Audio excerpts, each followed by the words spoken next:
আরব বসন্ত নামে 2010 সালে যে আন্দোলন শুরু হয়েছিল, এবার তার ঢেউ লেগেছে মুসলিম বিশ্বের অন্যতম শক্তিশালী দেশ সৌদি আরবে। সোশ্যাল মিডিয়ায় মাস্ট ইউথ মুভমেন্ট নামে তরুণদের এই আন্দোলনকে সন্দেহের চোখে দেখছে দেশটির শাসকরা।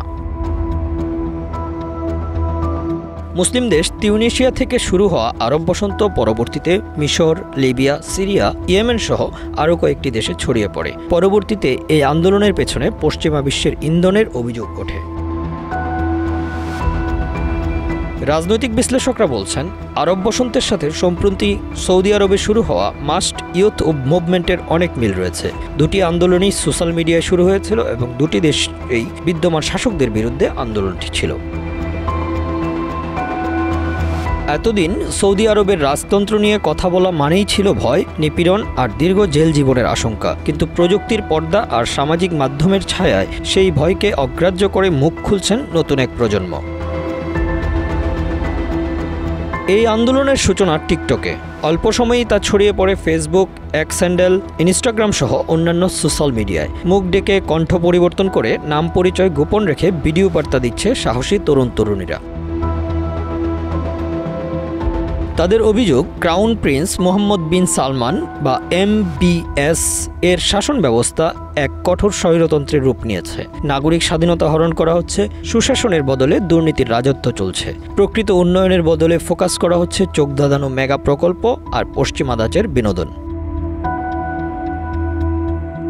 দেশজুড়ে অনুষ্ঠিত হচ্ছে কনসার্ট, নাচ, গান আর বিতর্কিত ইভেন্ট, যা অনেকেই দেখছেন ইসলামী মূল্যবোধের পরিপন্থী হিসেবে। আন্দোলনকারীরা বলছেন, পবিত্র নগরী মক্কা ও মদিনার মর্যাদা রক্ষা করা এখন জরুরি। আন্দোলনকারীরা বলছেন, তারা উন্নয়ন চাচ্ছে কিন্তু আত্মার বিনিময়ে নয়, সংস্কার চাচ্ছে কিন্তু পরিচয় হারিয়ে নয়। এমন কথা শোনা যাচ্ছে তাদের ভিডিও বার্তায়। মানবাধিকার সংস্থাগুলো উদ্বিগ্ন। তারা বলছে, তরুণদের পরিচয় গোপন থাকলেও সৌদি সরকারের নজরদারির কারণে তারা নিরাপদ নয়। অতীতে এমন বহু সমালোচক গ্রেফতার হয়েছেন শুধু একটি ফেসবুক পোস্টের জন্য। 2017 সালে ক্রাউন প্রিন্সের ক্ষমতা গ্রহণের পর সমালোচনার কণ্ঠ একে একে স্তব্ধ করা হয়। অনেকে আত্মগোপনে চলে যান, কেউ কেউ দেশ ছেড়েছেন। কিন্তু পরিস্থিতি এবার ভিন্ন, কারণ এই আন্দোলন শুধু সৌদি আরবের মাটিতে নয়, প্রবাস থেকেও সংগঠিত হচ্ছে। কেউ কেউ বলছেন এটি বাহিরের এজেন্ডা, সৌদির ভাবমূর্তি ক্ষুণ্ণ করতেই এই প্রচারণা। কিন্তু বিশ্লেষকরা বলছেন, অনলাইন প্রতিক্রিয়া ও ভিডিওগুলির ব্যাপক জনপ্রিয়তা প্রমাণ করে জনগণের মাঝে গভীর অসন্তোষ জমে আছে।